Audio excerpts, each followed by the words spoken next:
The Dirt with me, Mike Howell, an economics podcast where I present the down and dirty agronomic science to help grow crops and bottom lines.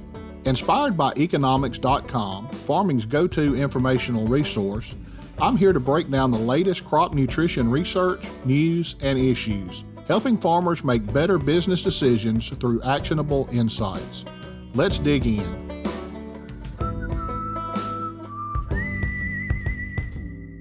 Well, hello again, everyone. Welcome back to The Dirt. I'm glad you're joining us this week. If you had the chance to listen to last week's podcast, we talked about the 4 R's and the importance of 4R nutrient stewardship. We also mentioned a little bit about how that relates to sustainability, and it just so happens that this week we had planned to start our series on sustainable agriculture. To help us get started on this discussion about sustainability, we have Michelle Nutting with us today. Michelle, welcome to The Dirt. Hi, Mike. Thanks for having me on the show today. Michelle, if you would, tell our listeners a little bit about yourself and what you do for Nutrien. I joined Nutrien, or a predecessor company, back in 1990. I'm an agronomist, and I work on our sustainability and stakeholder relations team. In my history with the company, I started out doing field research and product development. I tested new fertilizer products in the field.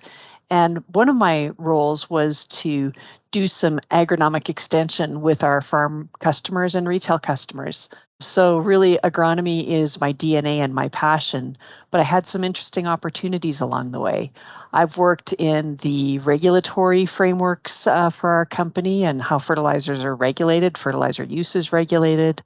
I've worked in the sales and marketing team because I thought as an agronomist, it was really important for me to understand kind of the cost equation for a company like ourselves and at the farm level.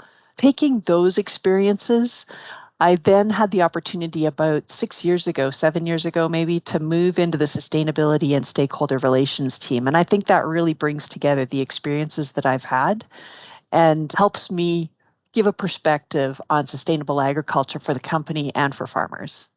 Michelle, that's quite a diverse background. I didn't realize you had held all those positions during your career. So talking about sustainability, that's a word that's in the popular press these days. Everybody's talking about sustainability. But the more I read, the more I dig into sustainability, it seems like everybody has a little different definition of sustainability. So if you would, take just a few minutes and talk about what sustainability means to you. Thanks, Mike. I like the way you asked that question because I do have a personal definition for sustainability. And for me, sustainability means looking after the land in a way that produces good crops year after year and understanding how the farming practices have an effect on the environment around it. I think sustainability is a new word for an old concept. In my mind, sustainability is synonymous with good agricultural practice, and that comes from my background as an agronomist. One of the basic principles in good agronomic practice is to apply good management before you apply a product. So good management when it comes to soil means things like assessing the nutrient supplying capability of the soil, the minerals that come from its parent material and the organic matter sources, and then adding what's needed to grow a healthy crop. Good management practices keep the nutrients that you apply on the field in the field. This can be from placement, like subsurface banding to reduce losses from surface applications, or from tillage management, keeping crop residues on the soil and minimizing tillage to reduce erosion and improve soil moisture, or understanding the impact of pH on nutrient supply and having a balanced nutrient supply so that a deficiency of one nutrient doesn't prevent the crop from making the best use of all the nutrients. None of those things are products. They're all management practices. And products are used when they are necessary and in the amount that's needed to be effective. So technology's given us better ways to measure and manage and see the results in crop yield or in landscape quality. And the application of products and technologies is in addition to good management, not instead of it. But Mike, I've been talking about sustainability in relation to farm practice, and it goes beyond that for Nutrien.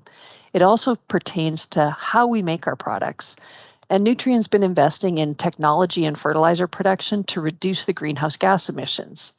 You might have heard recently that Nutrien announced plans to build the world's largest clean ammonia facility at Geismar, and will be using a new production technology and carbon capture and storage to reduce emissions by about 90%.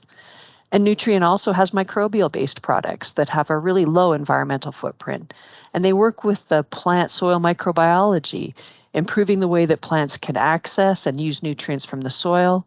From production to use, these are all factors in sustainable agriculture. Michelle, one thing that you mentioned several times was management techniques and making sure that we apply things correctly. Last week, we talked about 4R nutrient stewardship and how that's important to growers. It sounds like that a lot of what you were just talking about is really the 4R nutrient stewardship program. You didn't say it in those specific words, but how does the 4R nutrient stewardship program relate with sustainability, or how do they go hand in hand? Yeah, Mike, you're right on with that. It is 4R nutrient stewardship. And 4R nutrient stewardship considers the interactions between the management decisions around rate, time, place, and source. So a decision made on any one of those elements affects the decision for the others. And it starts with having a plan advised by a qualified agronomist or a certified crop advisor. The management practices are tailored to the site-specific conditions on the farm. And at the most advanced level of 4R planning, decisions are made at the subfield level, like variable rate fertilizer applications that change as conditions change across the field. And the use of advanced nitrogen management products like ESN or a nitrification and urease inhibitor in conditions where it might result in losses of nutrients from the field if you have excess moisture, for example. Reducing losses when there is excess moisture or preventing ammonia volatilization from broadcast or shallow nitrogen application, those are practices in a 4R management plan. And that plan can form the basis of some of the carbon market programs that we see out there today. So reducing nitrogen loss potential and doing this in a no-till system increases the amount of crop biomass produced, and it increases the crop residue that's retained in the soil, and this can increase the amount of carbon stored in the soil. 4R nutrient stewardship has a key role to play in both managing losses from nutrients, increasing crop productivity, and increasing soil carbon sequestration.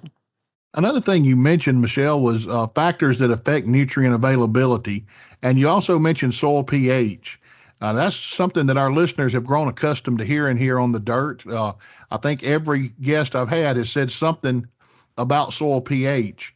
But if you don't mind, talk a little bit about the relationship between soil pH and nutrient availability. Yeah, Mike, I'm an agronomist in Western Canada, so I'm going to give a Western Canadian perspective on this. And I think our listeners probably really know like pH is different everywhere. But until you've started having a look around the world about the impacts of pH, you might not realize that the differences in context. In Western Canada, our soils are neutral to high pH. We have highly calcareous soils. Lots of calcium in the soil means that phosphorus fertilizer, when it's applied, can quickly be tied up with the calcium in the soil and make it less plant available. We don't broadcast phosphorus. We always subsurface band phosphorus close to the seed to ensure that that concentrated band reduces the amount of tie-up that we get of that phosphorus in our higher pH calcareous soils. But I think the experience would be really different if we look down in the Western Corn Belt region, Mike.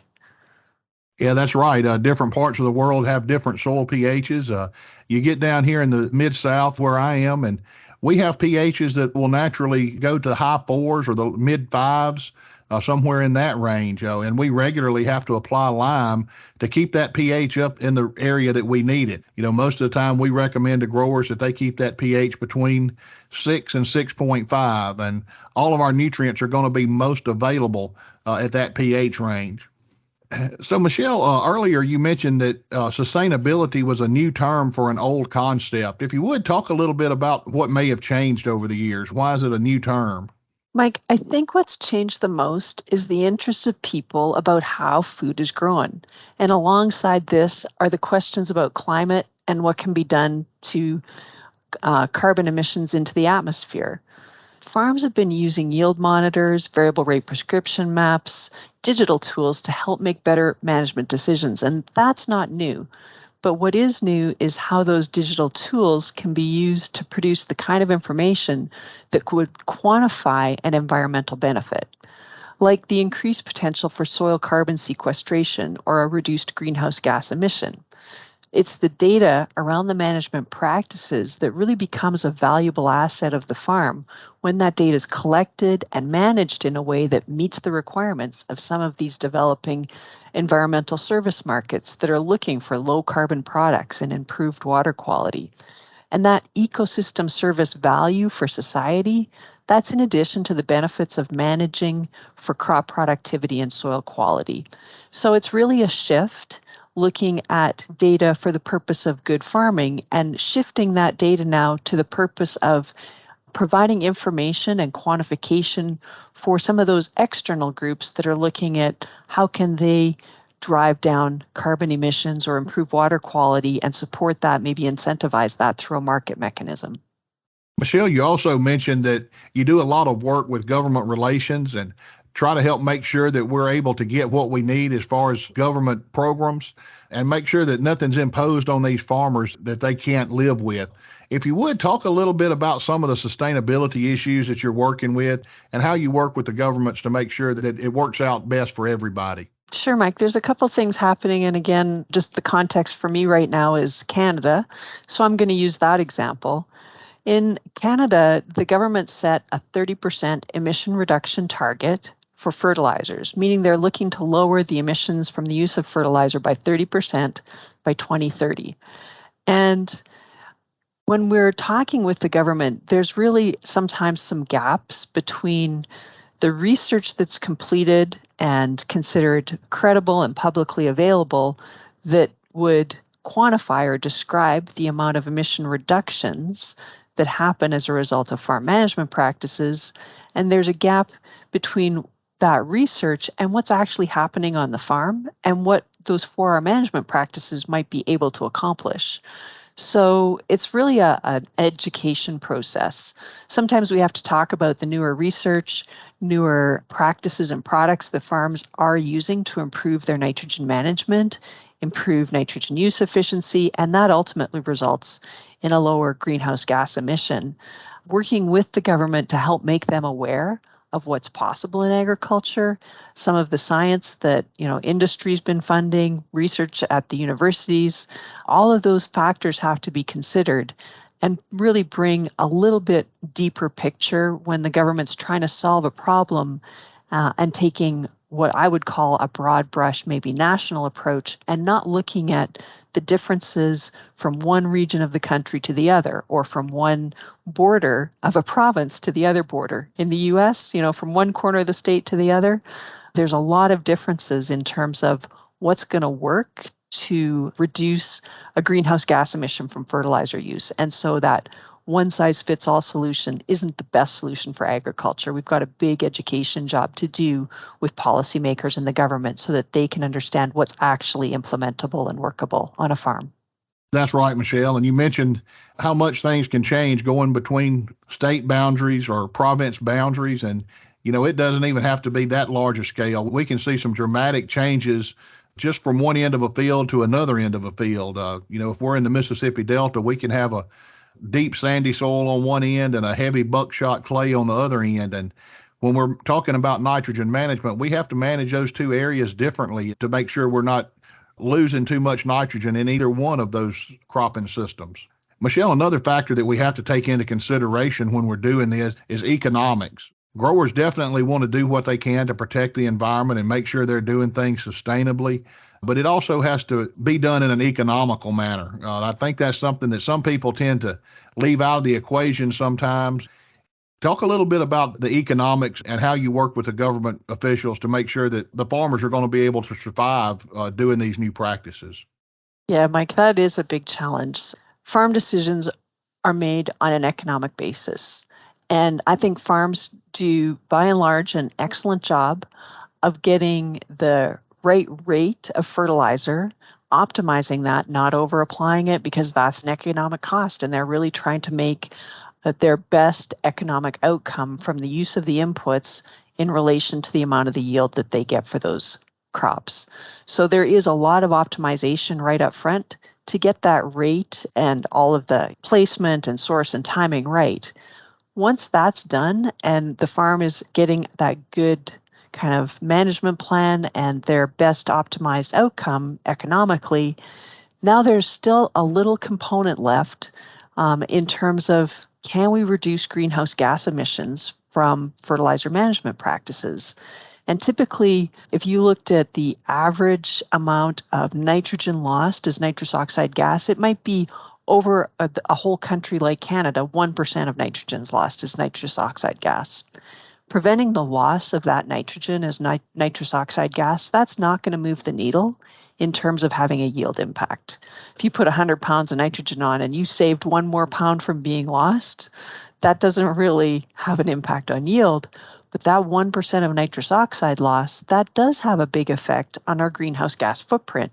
I know it seems kind of minuscule, but as we increase the amount of nutrient that we're using for these rising yield crops, our greenhouse gas footprint as an industry has grown from the higher use of fertilizers. So we're really trying to manage a very small percentage of loss.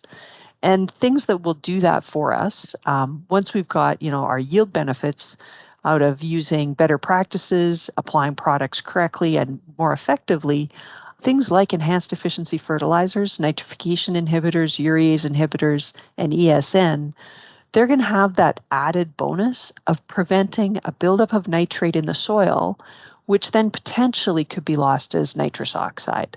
But that little loss as nitrous oxide, in comparison to the total amount applied to the crop, while it doesn't have an economic impact on yield, it comes at an extra cost that doesn't necessarily produce an incremental yield benefit at that point. We need some support from carbon funding, for example, from governments, maybe some incentive payments in the U.S. Climate Smart Action Program or the Canadian On-Farm Climate Action Fund to help support the adoption of some of these products that can reduce greenhouse gas emissions, but may not additionally provide an economic yield beyond what the farmer is already seeing. Michelle, we've talked a lot today about sustainability. What can you tell us to kind of sum everything up? What's your take-home message to our listeners today? Mike, I think that agriculture has the opportunity to increase soil carbon levels and reduce greenhouse gas emissions, and that opportunity can have a monetary value in addition to the benefits of better soil quality or crop productivity. The whole system, from fertilizer production to putting food on the table, is being looked at from a sustainability lens today. How do we do more with less and assure that we will have the kind of future we want for our families and for the planet? I think that's really my summing up point. We're all looking to do better for ourselves, for our families, and for the planet. Michelle, that's exactly right. And as you said, growers are doing a lot of these things already. We don't have to tell them what to do. We're trying to help be a voice for these growers, to let everybody know what they are doing already, and maybe give them some new ideas of how to take that next step and take the next step toward sustainability on their farm. Michelle, we really appreciate you joining us today. You've given us a lot of good information. Thanks, Mike. It was a pleasure. Okay, listeners, it's time for our tailgating tips section. Hope you've been enjoying these sections. We're enjoying talking about it and bringing it back to you. This week, we're going to be getting the smoker out. We have not pulled the smoker out yet this year, but several of our guests have talked about the smoker and smoking some meats, and I decided that we're going to pull the smoker out this week, and we're going to smoke a brisket, and we also have some leftovers from some of our previous tailgates. We're going to pull out some of those leftover baked beans from the freezer and have to go with that, and we'll probably try the smoked cheese dip that Christy talked about a couple of weeks ago. So we're looking forward to that. And for dessert this week, I am going to make my blueberry cobbler. Now, the way I make this blueberry cobbler is I start with the crust, and that's nothing but flour and sugar and butter and just a little bit of water to make that crust. And then we'll cook those blueberries down in some butter and sugar, kind of candy those blueberries up and add that to it, and then put another layer of the crust on top. We'll top that crust off with some butter and sugar, put it in the oven and let it bake. And when it gets about halfway done, this is what really makes mine really good, is I'll go back and put the butter and sugar back on top of it again. It's not really good for you, but it sure is good to eat. So talking about blueberries, I thought we would discuss the blueberry industry here in the United States a little bit. The U.S. is the primary producer of blueberries. They produce about 290,000 tons of blueberries annually. And of that, 98% of those blueberries come from the states of Washington, Georgia, Michigan, Oregon, New Jersey, California, North Carolina, Florida, Mississippi, and New York. Those 10 states are going to produce 98% of the blueberries grown in the United States. Blueberries really like well-drained soils. They like full sun. And this is one crop that's going to be a little different on our pH requirements. Blueberries tend to prefer a little lower pH. They like a little more acidic soil to be most productive. Well, listeners, another great night of Friday night football this week. We had a good time continuing our games and just socializing with friends and family. Football team did a great job as well. They finished the night with a score of 47-18. The Hornets are just really on a streak right now. They're number 1 in the 4A state rankings, number 9 overall in the state right now. Just having a great time going to these games on Friday night, watching the Hornets play some football. If you're in the area, I encourage you to come by and watch them for yourself. Want to remind everyone to tune in next week as we continue our sustainability series. Until then, this has been Mike Howell with The Dirt.